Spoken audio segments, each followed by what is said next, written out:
Hey everybody, Riker Rider here, and it's been a very long time since this series has been on the channel. And as you can already see from the intro, this is everybody's favorite series that I fail at. Don't get me wrong, I love these games, I'm just not very good at them. And this entry in the series plays quite a bit differently from the rest of the entries in the series, as you will see in easily the first couple of episodes.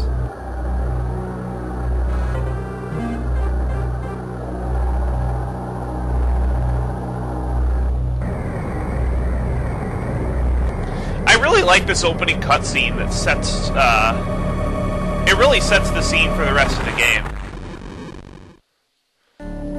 This is Metroid Fusion for the Game Boy Advance. The first 2D Metroid in about 8 years, and this is the last new one that I count. Metroid Zero Mission isn't really a new Metroid game, and I did a Let's Play of that, albeit a bad one, back in like 2008. So I think this should be a good return to 2D Metroid for us.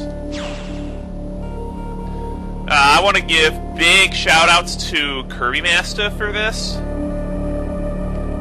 He has taught me quite a few techniques to make this run more entertaining.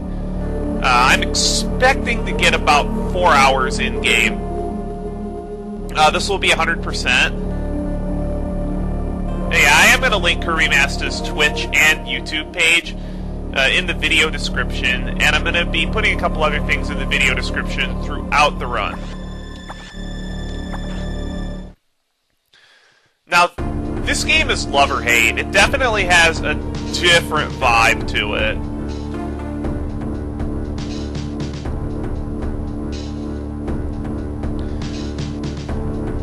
Compared to other Metroid games, which emphasize exploration, this game really has a survival horror feel to it, and this isn't normally the kind of game I play. And because it is survival horror, I would strongly recommend not spoiling this game if you haven't already. And people, please do not post spoilers in the comments, or they will get deleted.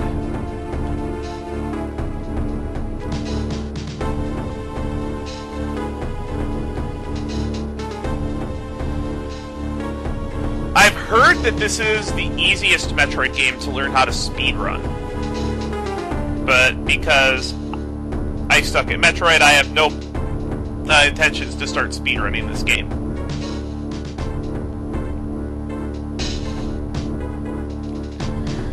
Yeah, this is Samus's ship drifting into the asteroid belt from the opening cutscene, and this is... And the reason why is because when she went back to planet SR-388 on a mission, her power suit had been infected by a parasite known as X. Pretty descriptive name, isn't it? Well, they actually are kind of shaped like X, like the letter X in the game.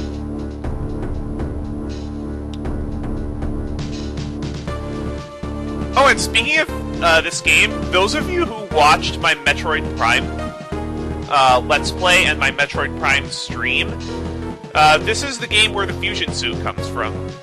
And for some reason, people don't like it. I don't know why. I actually think the fusion suit's kind of cool.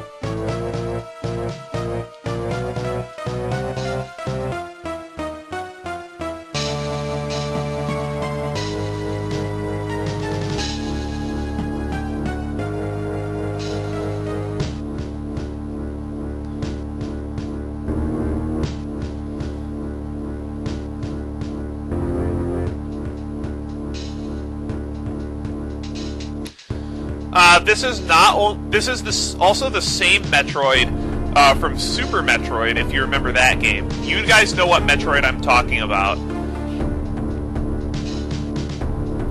If you have played Super Metroid or even watched it before, and I'm pretty sure you have. I think I might do a Let's Play of Super Metroid at some point, but I want to space out the remaining Metroid games because there aren't very many of them left for me to play for the channel. And it looks fairly unlikely that there will be another Metroid game anytime soon, because Metroid is one of Nintendo's least popular series. The people who like it really love it, but overall, Metroid is not a very good seller for them, and it's not well received.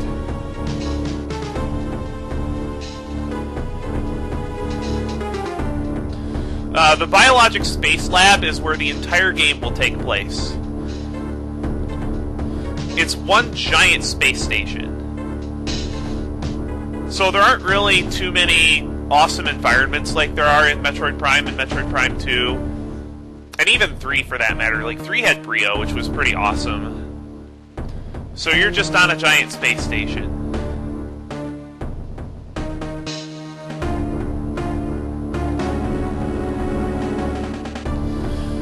And the first time that Samus is referring to is Metroid Other M, and I have no plans to do a Let's Play of that game because it, 1, is very difficult, and 2, it is a bad game. It plays nothing like a Metroid game. A lot of people complain that that Metroid Fusion is linear. Metroid Other M is even more linear, and its plot premise is just stupid.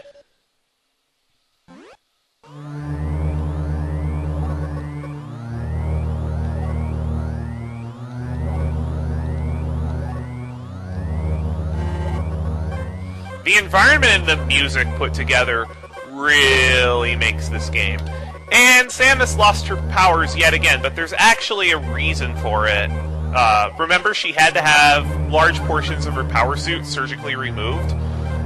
That's the reason why Samus has no power-ups. I like how it's actually explained this time instead of, oh, you have no power-ups. A jumps, B fires your beam. Oh yeah, this door? This is not a missile door. It may look like it, but it's not. The door system in this game is completely different from the other games. We can get down here, but there's no real point to. I'm going to be coming back there later. Just wanted to show that there is a little bit of exploration in this game, but not much. Not until the end, anyway, once we do clean up. Oh. Oh, those green doors. Those are not super missile doors, either.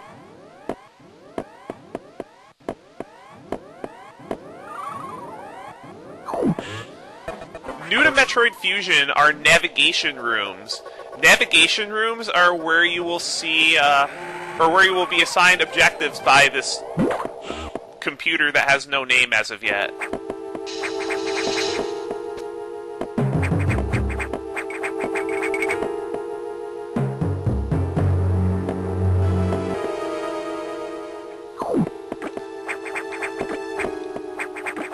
Well, that's a thing. See, that creature that I just destroyed turned into an X-Parasite, and because Samus has the Metroid vaccine, she can absorb X-Parasites and just kill them. So yeah, that's a thing. The computer's not going to be very happy to find out that there are X aboard this ship.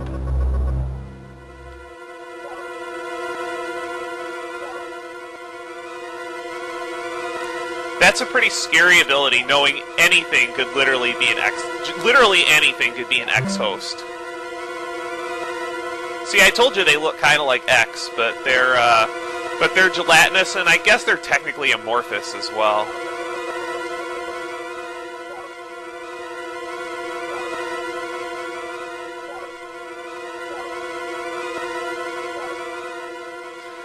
And I'm guessing that's also why the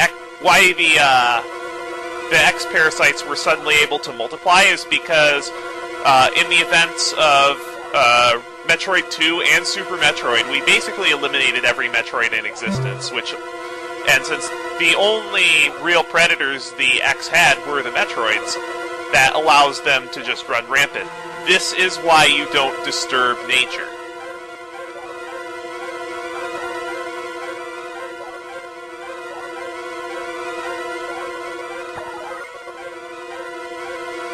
Alright, now that we have an objective, the computer has released access on level 0 hatches. These are gray doors.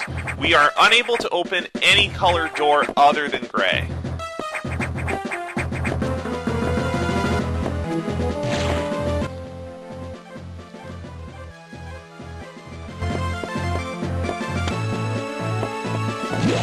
Also, don't mind me checking my map a whole bunch, because I don't know this game that well. Also, be very careful about your health in this game, because there are a lot of nasty enemy placements in this game, and enemies compared to other Metroid games, as you can see, do a lot more damage. I mean, even that first enemy in the game there did something like, what, 15 damage? Also, the only compensation is that your maximum energy capacity, when you collect all the energy tanks, is higher than 14. It's not the standard 14 like it is in most Metroid games. Data rooms are also new to this game, and I believe it's just this and Other M that have data rooms. At least I think Other M has data rooms. I only played the game once, and it was when it came out. I don't have any intentions to play it again anytime soon.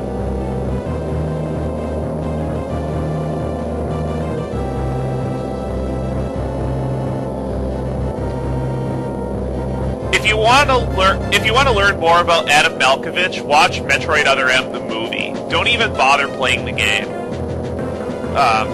The very ironic thing about theater mode in Metroid Other M is when you play all the cutscenes like that. It is actually about the length of a full feature film. It's about 2 hours long.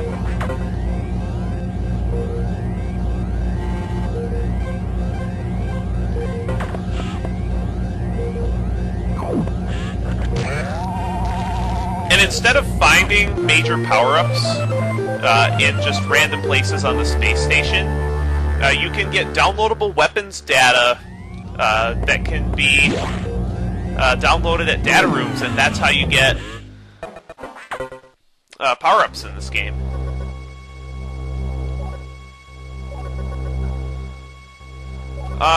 Fortunately, we kinda cannot use elevators until they fix the power, so we have to find another way out. So there is a little bit of exploration in this game.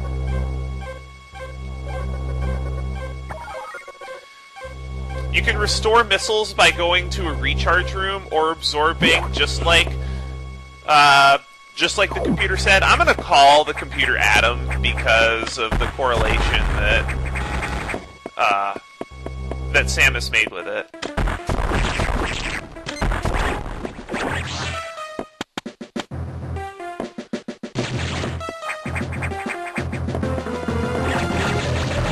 I am gonna be getting 100%. See, Green X will restore missiles.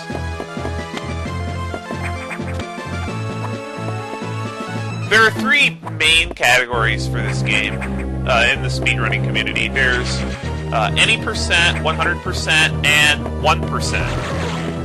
Yeah, the lowest percent you can actually complete the game with is 1%. But I'm going to be going for 100%, obviously, because that's the way I roll. Unless the game is ridiculously hard like an Atlas game. Oh yeah, Idors.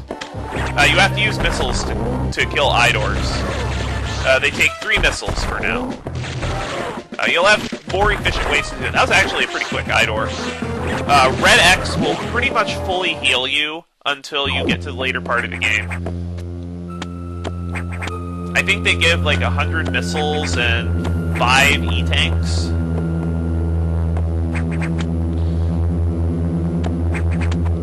Speaking of E-tanks, here's our first one, but don't go to the boss quite yet, because there is actually another E-tank over here.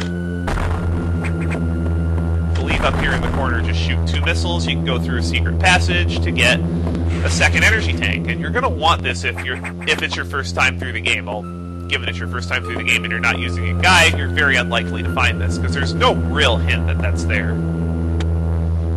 The sign of a well-designed Metroid game is that they use...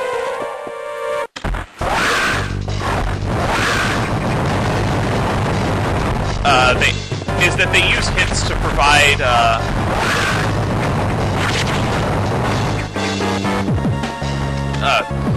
they just use like graphical hints to provide clues as to where expansions are found. And this is the reason why I suggested you get that other energy tank. And I am failing at this guy horribly. Okay, there we go. Now I need this Core X to drop missiles for me. X, please. Okay. Now, the Core X take a varying number of hits. I believe it's from 3 to 6.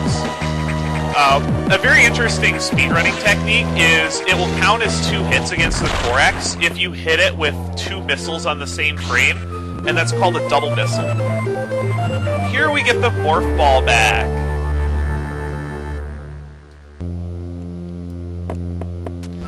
Now, before I stop for the episode, there's one upgrade I want to get.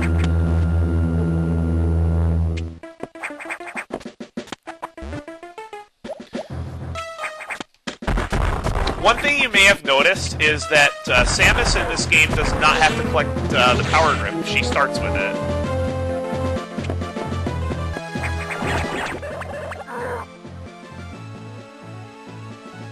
Okay, I know where that is. I was just checking my map to see where it was.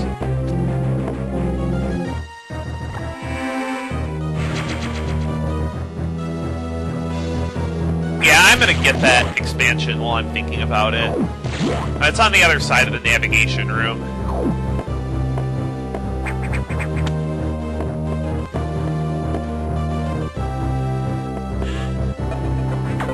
One thing, if you can, I would recommend finding the soundtrack for this game.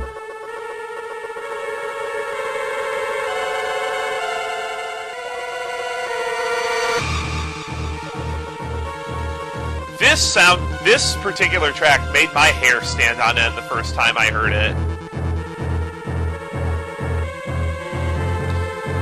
Yeah, there are 6 breeding environments aboard this space station, and you're eventually going to have to go to all of them.